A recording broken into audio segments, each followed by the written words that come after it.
Hello everyone, welcome back to our channel Ambit Education. So in today class we learn about the chapter number 2, that is children and women in sports. So particularly in this chapter we cover out this particular topics. First one is exercise guideline of WHO for different age groups.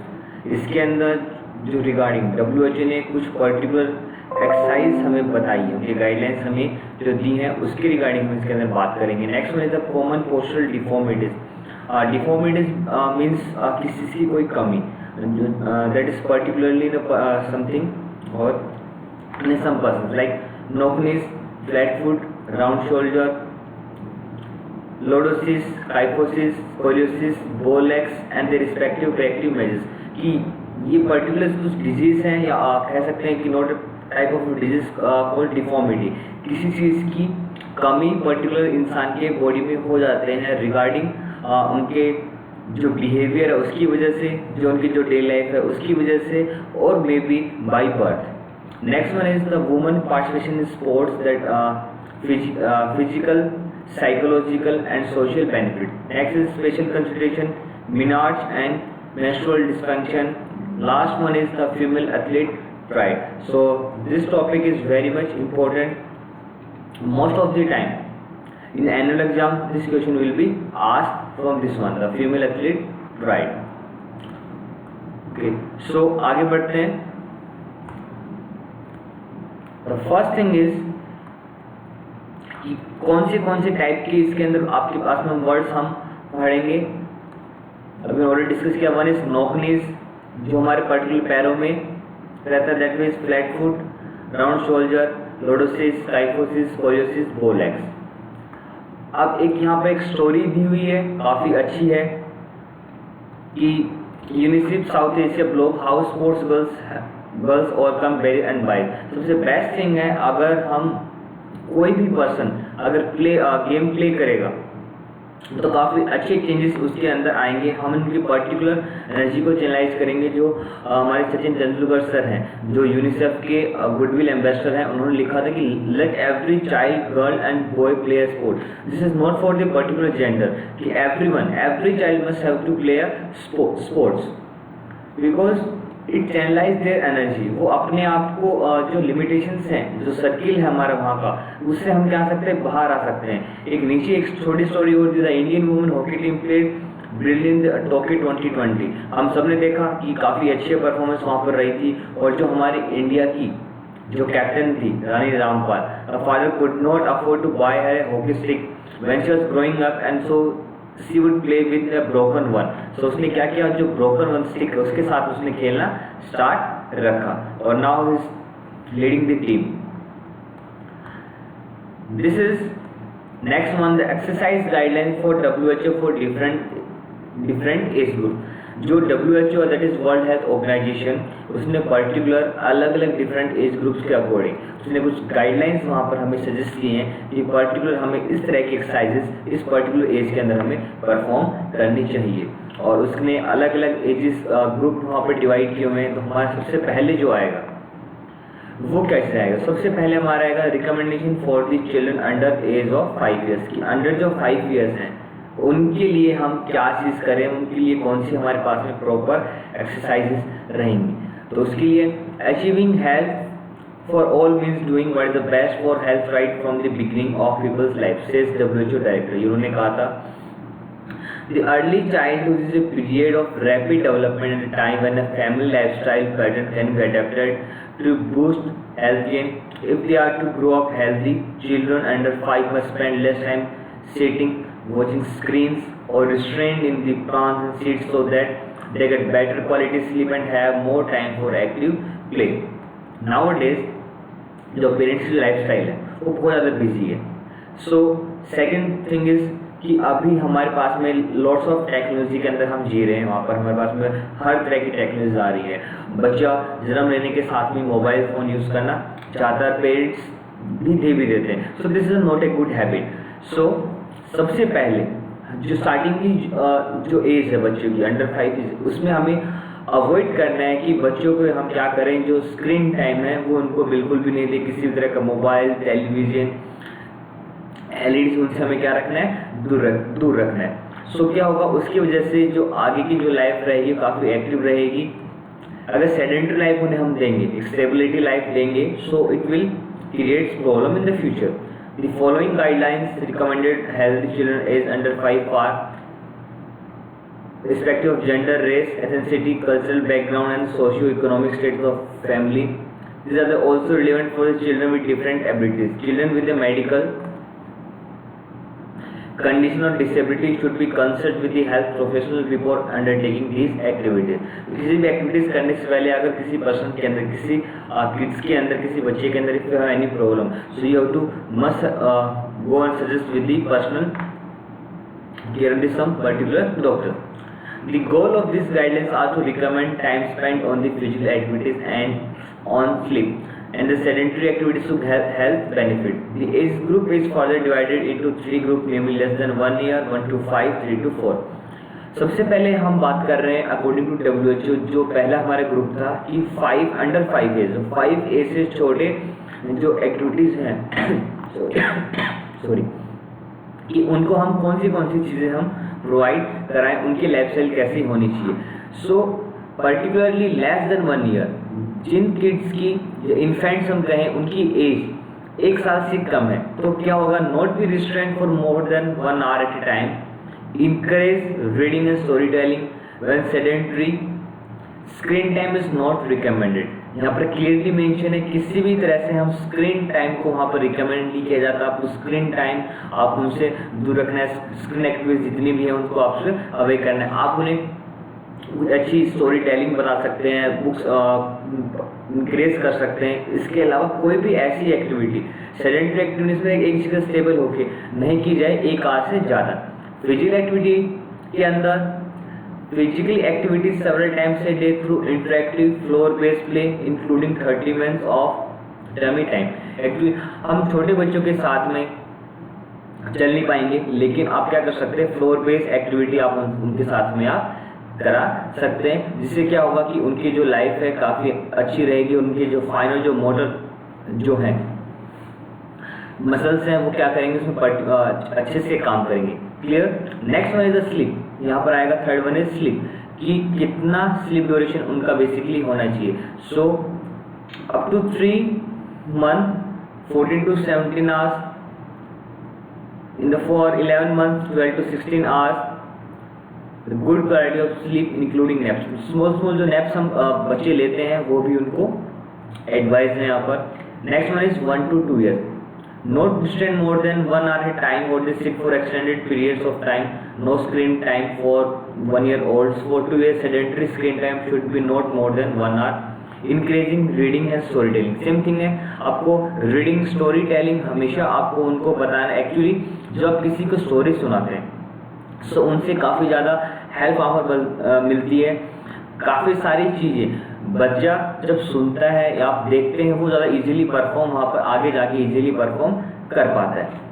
Physical activity at least 180 minutes in a variety of type of physical activities including moderate vigorous intensity physical activities spread out the day. Particular पूरे दिन के अंदर at least 180 minutes means 3 hour activity वहाँ पर रहेगी। उसके अंदर intensity आपको वो कम ज़्यादा या आप अकॉर्डिंग रख सकते हैं, जिससे जितना अगर वो वर्कआउट करेंगे, जितनी इंटेंसिटी रखेंगे, सो उनको स्लीप लेने में भी काफ़ी ज़्यादा हेल्प वहाँ पर मिलेगी।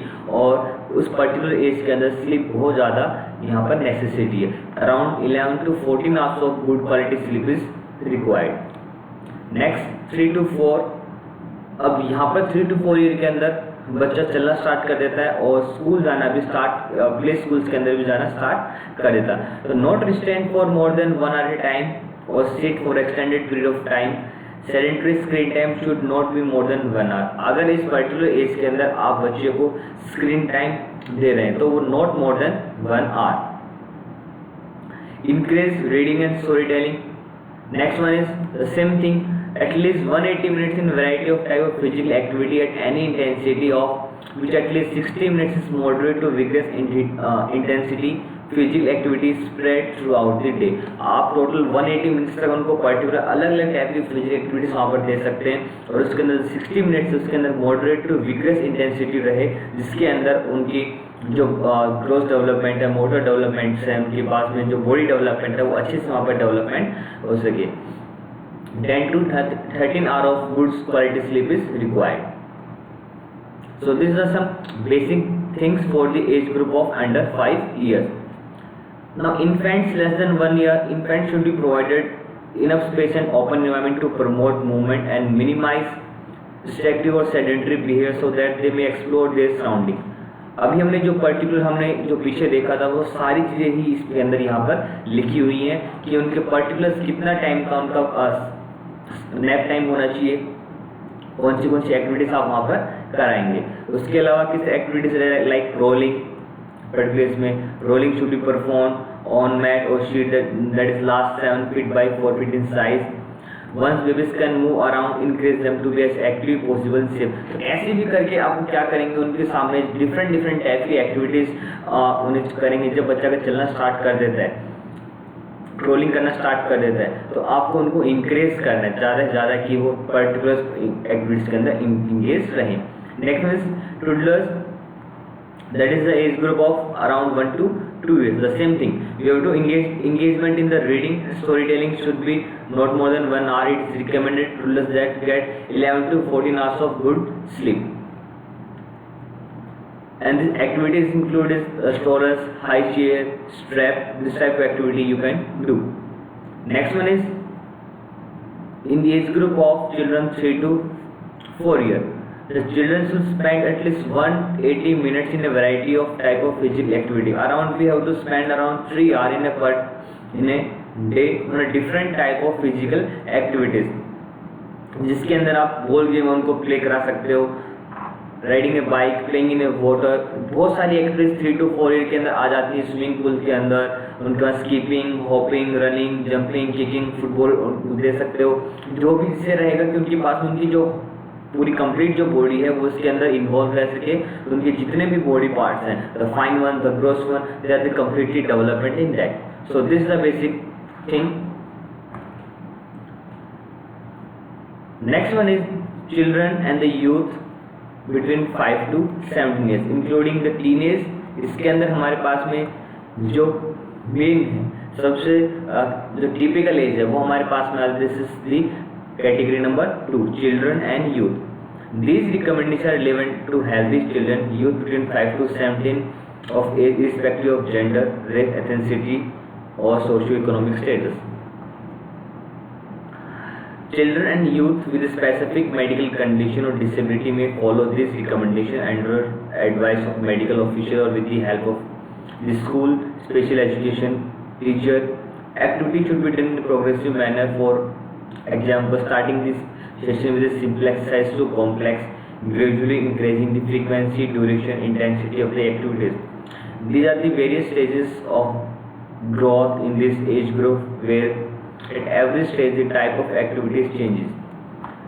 The chief aim of activities during this age group is to improve cardiorespiratory and the muscular fitness, bone health, cardiovascular, metabolic health, biomarkers and the reduced symptoms of anxiety and depression. In a particular this age we require the lots of activities. इसके अंदर अगर हम कोई activity हम start करेंगे, हमारे simple to complex होना चाहिए फर्स्ट थिंग. अगर हम डायरेक्टली फर्स्ट डे ही अगर कोई एक्टिविटी हम डायरेक्टली कॉम्प्लेक्स पे चले जाएंगे, so it is very difficult to perform this particular activity. So for that we require the exercises we do on this simple to complex. Next one is we have to perform the group activities. It required and it maintain the leadership skills in that कि हम particular groups के अंदर कैसे हम काम कर सकते हैं. सेकेंड वन इज अगर हम ग्रुप्स के अंदर फॉर द लॉन्ग इंटेंसिटी हम वर्क करेंगे, it improve their cardio respiratory, muscular fitness, bone health, cardiovascular and this so much things. उससे क्या होगा, इस पर्टिकुलर एज के अंदर काफ़ी सारी एक्टिविटीज में बच्चे इंगेज रहते हैं और काफ़ी ज़्यादा एजुकेशन भी प्रेशर आज के टाइम पे हमें देखने को मिलता है. सो उससे क्या होगा कि अगर हम बच्चे को इस पर्टिकुलर एक्टिविटीज में इन्वॉल्व करेंगे, सो वहाँ पर एंजाइटी डिप्रेशन जैसी जो प्रॉब्लम्स हैं उनसे भी हम क्या कर सकते हैं, उनको दूर रख सकते हैं। So this is the main thing. इस पर्टिकुलर एज के अंदर कितने टाइम की जो मेन थिंग है, कितने इंटेंसिटी से हमें करना एक्टिविटीज, किस किस तरह की हम एक्टिविटीज कर सकते हैं। सो इंटेंसिटी हमारी रहेगी moderate to vigorous, long time के लिए रखेंगे। Volume of duration at least 1 hour in a day, more than 60 minutes will provide additional health benefit। Minimum है कि आप 1 hour रखें, अगर 2 hour या 3 hour रखते हैं सो आपको एक्स्ट्रा हेल्थ एडिशनल बेनिफिट्स वहाँ पर मिलेंगे, आपकी हेल्थ और ज़्यादा अच्छी वहाँ पर रहेगी। 1 session of 1 hour, 2 session of 30 minutes is this is the frequency. अब इस पर्टिकुलर ड्यूरेशन में अगर आप फुटबॉल खेलते हैं तो हाफ के अंदर से सफिशिएंट, और कोई भी इस तरह के विग्रेस एक्टिविटीज आप कर सकते हैं। बास्केटबॉल हो गए, लॉट्स ऑफ टीम गेम्स हैं, इंडिविजुअल गेम्स आप यहाँ पर परफॉर्म कर सकते हैं। Type of activities aerobic, aerobic means the continuous activity.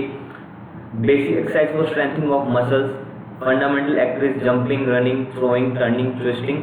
So if you play any team game like volleyball, basketball, football, इस सारी चीज़ें हम पर्टिकुलर गेम के अंदर हमें ये चीज़ें मिल जाती हैं। Benefit, regular exercise helps to develop musculoskeletal system, means जो हमारे बोन्स और मसल्स एंड जॉइंट्स हैं वो सारी चीज़ें हम यहाँ पर डेवलपमेंट होंगी। Next one is the cardiovascular system, it means our heart and lungs. जितनी भी हमारी चीज़ें रहेंगी, हम जब भी कोई कार्डियो करते हैं उसका फर्स्ट इफेक्ट हमारे हार्ट पे और लंग्स पे रहेगा। अगर हम कार्डियोवास्कुलर सिस्टम को, रेस्पिरेटरी सिस्टम को स्ट्रॉन्ग कर लेंगे, हम कोई भी एक्टिविटी लॉन्ग ड्यूरेशन पे ही तक हम कर सकते हैं। और जब हम कोई भी एक्टिविटीज करते हैं उसका पहला इम्पैक्ट, विग्रेस एक्टिविटी हम करते हैं उसका पहला इम्पैक्ट ही हमारा कार्डियो पे और रेस्पिरेटरी सिस्टम पे ही हमारा रहता है। Coordination, movement, control, motor learning and maintain health body composition. Physical activities also have to develop psychological control और इमोशन। जो हम कोई भी गेम खेलते हैं उस टाइम पे आपकी जो इमोशंस आप उस पर कंट्रोल करना सीखते हैं। आप जानते हैं सिचुएशन को आपको किस तरह से आपको हैंडल करना है। डिप्रेशन, एंजाइटी, स्ट्रेस जैसी जो चीज़ें हैं उनसे आप हमेशा के लिए दूर हो जाएंगे। आपको जो आसपास का जो सोशल जो लेवल है, आसपास का सोशल बिहेवियर, आपकी जो सोसाइटी है उसमें आपका इंटीग्रेशन है, आपका इंटीग्रेशन है, लीडरशिप स्किल्स हैं, कम्युनिकेशन स्किल्स है, सारी चीज़ें आपके पास में इंगेज रहेंगी। मोस्ट इंपॉर्टेंट, आपका हेल्दी बिहेवियर में आपका सपोर्ट रहेगा, आपकी खुद की हेल्थ है काफ़ी ज़्यादा गुड रहेगी, और आगे जाने के बाद में आपकी जो एकेडमिक परफॉर्मेंस है वो भी वहाँ पर इंक्रीज रहेगी। इसके अलावा अगर आप कोई बड़े लेवल पे जाते हैं, स्टेट, डिस्ट्रिक्ट, नेशनल लेवल पे जाएंगे, आपको वहाँ पर भी ज़्यादा आपको एक अच्छा प्लेटफॉर्म वहाँ पर मिलता है। सो द थिंग इज, अगर आप किसी भी तरह से एक्टिविटीज़ में इन्वॉल्व रहेंगे आपको हमेशा उसका बेनिफिट मिलेगा। एक्टिविटीज़ स्कूल के अंदर बहुत सारी एक्टिविटीज़ आप प्ले करते हैं, play, game, sports, recreation, physical education and plan exercise with family, school and community. कहीं भी स्कूल में हो, बाहर हो, अब कहीं भी अलग अलग टाइप की एक्टिविटीज़ के अंदर आप इन्वॉल्व रह सकते हैं। Third one is the adult category, that is 18 to 64। सो इसके अंदर भी आपको अलग अलग टाइप की 3 एज में आप इसको डिवाइड कर सकते हैं अपने लेवल के ऊपर। स्टार्टिंग के अंदर 18 to 30, उसके बाद में 30 to 45, 50, उसके बाद में मोर देन 60 टाइप में रहेगा, ठीक है। These recommendations relevant to healthy adult age between 18 to 64, irrespective of gender, race, the same thing we already discussed in that कि अगर आपके अगर पर्टिकुलर कुछ प्रॉब्लम्स हैं, लाइक हम बोलते हैं दिव्यांग कोई पर्सन है, तो आप वो एक्टिविटीज किसी के साथ में रह के आपको करनी है, और उसके अकॉर्डिंग आपको क्या करना है, हमेशा ध्यान रखिएगा। कोई भी एक्टिविटीज आप करें, कोई भी सेशन आप करिए, हमेशा आपके सिंपल टू हम कॉम्प्लेक्स जाएंगे, सिंपल टू कॉम्प्लेक्स। अगर आप डायरेक्टली कहीं भी किसी भी एक्टिविटी अगर आप डायरेक्टली कॉम्प्लेक्स में जाएंगे, so it will not work efficiently, clear. उसके साथ में आप इंटेंसिटी, ड्यूरेशन आप डे बाय डे क्या करेंगे, इंक्रीज करेंगे। सो this is the main thing, always remember that. So in a particular age group, intensity moderate to vigorous, types of activities, muscular strengthening, aerobic physical activities, these are type of activity हम यहाँ पर करेंगे। Actually आगे जाके जो as आएगी 45-50 के बाद में हमारी मसल्स रहती हैं, हमारे जो बोन्स रहते हैं वो हमारे वीक हो जाते हैं। सो हमें यहाँ पर उन्हीं पे फोकस करना है कि हमारी जो मसल है, स्ट्रेंथिंग पावर है वो हमारी अच्छी रहे। वहाँ पर aerobic activities around 150 to 300 minutes per week हमारे यहाँ पर रहना चाहिए, क्योंकि इस एज के अंदर हमने यहाँ पर पर डे की हम बात नहीं कर रहे हैं। The reason is you all know this is the age for the working. जितने भी हमारे पास में अगर पेरेंट्स हैं, आपके ग्रैंड पेरेंट्स हैं, किसी न किसी एक्टिविटीज़ में, किसी अलग अलग जॉब्स में यहाँ पर आपको मिल जाएंगे। So for that is 150 to 300 minutes per week required है विद मॉडरेट इंटेंसिटी पे। अगर आप विग्रेस कर रहे हैं तो 75 to 150 minutes per week is required. One aerobic activity board should be at least 10 minutes. कोई भी एरोबिक एक्टिविटी जो कंटिन्यू 10 मिनट तक आप कर सकते हैं। Even you can dance for the 10 minutes or you can play any game for the 10 minutes. Next one is muscle strengthening activities involving major muscles 2 or more days in a week. तो हमें जिसके अंदर हमारे जो muscle ज़्यादा involve रहें, तो उस तरह की एक्टिविटीज हम यहाँ पर कर सकते हैं। लाइक आप जिम्नेशियम यूज़ कर सकते हैं, जिम आप जा सकते हैं, वेट ट्रेनिंग आप यहाँ पर करते हैं। Next one is benefit. So we all know the same benefits regular physical activities. आप कोई भी एक्टिविटी करेंगे the first thing your body should be get fit. So regular physical activities helps to lower the risk of all the cause of mortality. For example heart disease, blood pressure, stroke, type 2 diabetes, metabolic syndrome, colon and breast cancer, depression. So जब भी आप कोई भी activity में involve होंगे, कोई भी आप गेम खेलेंगे, फर्स्ट थिंग उस टाइम के ऊपर आप पूरा फोकस आपका हमेशा किस पे रहता है, गेम पे रहता है। सो उस टाइम पे किसी भी तरह का कोई स्ट्रेस, कोई डिप्रेशन, कोई एंजाइटी आप वहाँ पर फील नहीं करते हैं। सेकेंड थिंग इज अगर आप डेली एक्टिविटीज इन्वॉल्व रहेंगे, डेली आप गेम खेलेंगे, कोई भी विग्रेस एक्टिविटीज करते हैं, आप इफेक्ट किस पे पड़ता है पहले मैंने बताया, directly effect on the your heart, on the respiratory system और कार्डियो सिस्टम। सो आपकी जो हार्ट रिलेटेड जो प्रॉब्लम्स है, हार्ट डिजीज, उससे वो नहीं होंगी। ब्लड प्रेशर आपका कंट्रोल में रहेगा। तो इस तरह की जितनी भी चीज़ें हैं वो उससे क्या रहेंगे, आपके मेंटेन रहेंगे। It lower the risk of non communicable disease and depression. So किस तरह एक्टिविटीज आप कर सकते हैं, walking, jogging, swimming, weight training, occupational work, household work, car wash, gardening और फिजिकल एक्टिविटीज के अंदर आप बहुत सारी एक्टिविटीज़ हैं। उसके अलावा ऑक्यूपेशनल वर्क के साथ में आप ये चीज़ें यहाँ पर कर सकते हैं। अगर घर पे हैं तो घर पे अगर आप कार वॉश, गार्डनिंग भी कर रहे हैं, सो किसी भी तरह से अपने आप को उस पर्टिकुलर चीज़ के अंदर इन्वॉल्व करना है। अगर आप घर से बाहर जाके कोई एक्टिविटीज़ कर रहे हैं, नेचर के पास में जाएंगे, so it will definitely reduce your stress and anxiety level. And plan exercise with और विद इन द फैमिली। उसके साथ में आप फैमिली के साथ में भी चीज़ें प्लान कर सकते हैं। सो it will improve your family time also.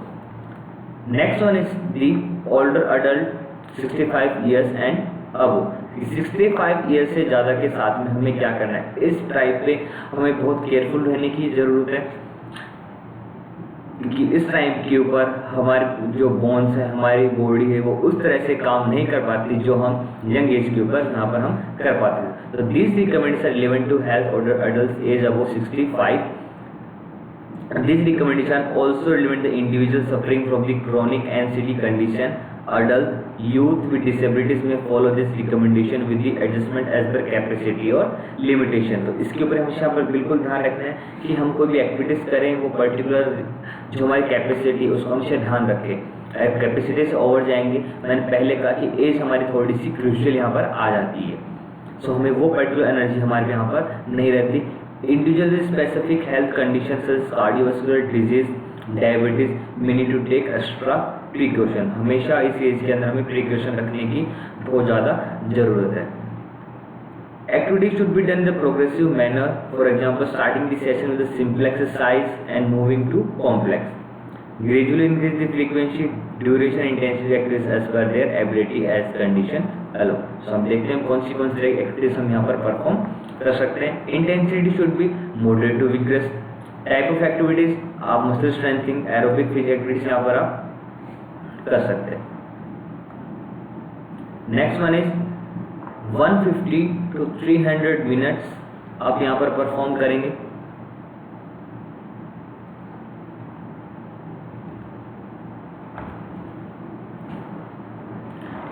So along with that, muscle strengthening activities, balancing activities benefit the same thing. Next one is the physical activities. So this type of activities we have to perform or we have to do. So these are the one chart that duration is definition, the duration, frequency, intensity. Duration is the length, time minutes and activity of exercise perform. कि duration क्या रहेगा, जिस time के अंदर हम क्या कर रहे हैं, लेंथ ऑफ द एक्टिविटी, उस कि एक जैसे 1 आवर के अंदर हम कोई पर्टिकुलर एक्टिविटीज हम कर रहे हैं. Frequency the number of time, कि एक एक्टिविटी आप कितने टाइम के बीच में कर रहे हैं, कितने टाइम से आप कर रहे हैं पर्टिकुलर सेशन, जिसे हम कहते हैं. इंटेंसिटी आपको बताएगा refer the rate at which the activities being perform, आप किस लेवल से, किस स्पीड से आप पर्टिकुलर एक्टिविटीज आप परफॉर्म कर रहे हैं. So this is known as the intensity. Volume. Aerobic exercise exposure can be characterized by the interaction between the both intensity, frequency, duration and longevity of the program. The product of this characterization can be posed as this volume. अब इन तीनों को अगर हम combine कर देंगे तो we get the volume. Now moderate intensity physical activities का यहाँ पर दिया हुआ कि आपको किस टाइप से करना. On absolute scale, moderate intensity refers an activity that is performed at 3.0 to 5.9 times the intensity of the rest. On a scale relative to an individual personal capacity, modern intensity physical activities usually 5 or 6 on a scale 0 to 10. This is the modern. Vigorous is this activities perform at 6 more times the intensity of the rest. Adults typically 7.0 और more से हो सकता है. On a scale relative to an individual personal capacity, vigorous intensity physical activities usually as 7 or 8 on a scale 0 to 10. And aerobic activities is a simple thing that you have to do for the endurance level. कोई भी ऐसी activities जो आप particular long time के लिए आप करते हैं, दैट मीन्स द स्विमिंग और डांसिंग और running, cycling, this type of activities are called endurance activities. So aerobic को आप कह सकते हैं in the presence of the oxygen. In the presence of oxygen you have to do that particular activity. Sedentary is characterized as very low energy expenditure such as sitting, reclining or lying down. Sedentary means only stability. Those activity we have performed by on the sedentary or by the stability. Sleep behavior, duration and time of sleep for children under 5 years of age includes both at night and daytime naps. Toddlers, child is 1 to under 3.